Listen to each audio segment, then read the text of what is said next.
दोस्तों, मेरे चैनल पे अगर पहली बार आए हैं तो लाइक और सब्सक्राइब करें, इससे मेरा मनोबल बढ़ता है। हेलो दोस्तों, मेरे चैनल पर एक नई कहानी में आपका स्वागत है। ये कहानी मेरे और मेरे फुफेरे भाई की है।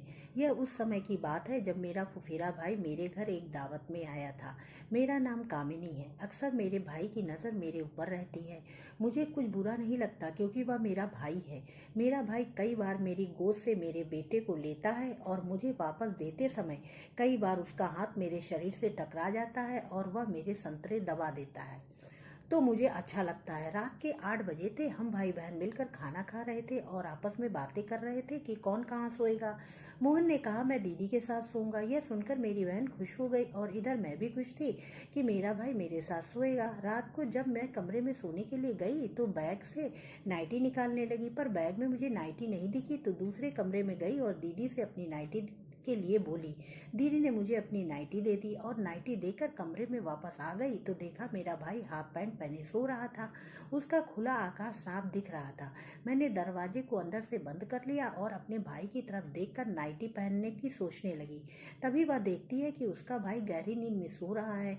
मैं आईने के सामने खड़ी हो गई और आईने में देखकर अपने कपड़े उतारने लगी। एक एक करके मैंने सारे कपड़े उतार दिए।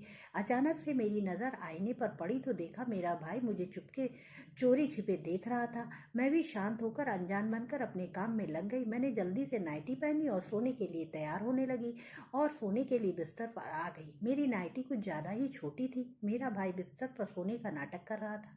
मैं बेड पर आकर एक किनारे लेट गई और अपने भाई को एकटक देखने लगी। मेरे भाई का सामान हिलोरे मारने लगा और खड़ा हो गया था। अचानक से मेरी नींद लग गई और मैं गहरी नींद में सो गई। रात को मेरा भाई उठा और मेरे से चिपक कर सो गया और धीरे धीरे वह मेरे बदन को सहलाने की कोशिश करता है, पर उसकी हिम्मत नहीं हुई।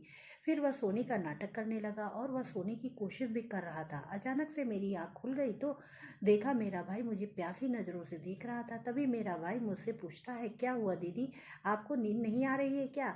मैंने कहा, नहीं मुझे नींद नहीं आ रही है। मैंने कहा, अब तुम बड़े हो गए हो? उसने कहा, हाँ दीदी, अब मुझे लड़की की कमी महसूस होती है। मैंने कहा, तुम मुझे दीदी मत समझो, अपनी फ्रेंड समझकर साफ साफ बताओ तुम्हें क्या चाहिए।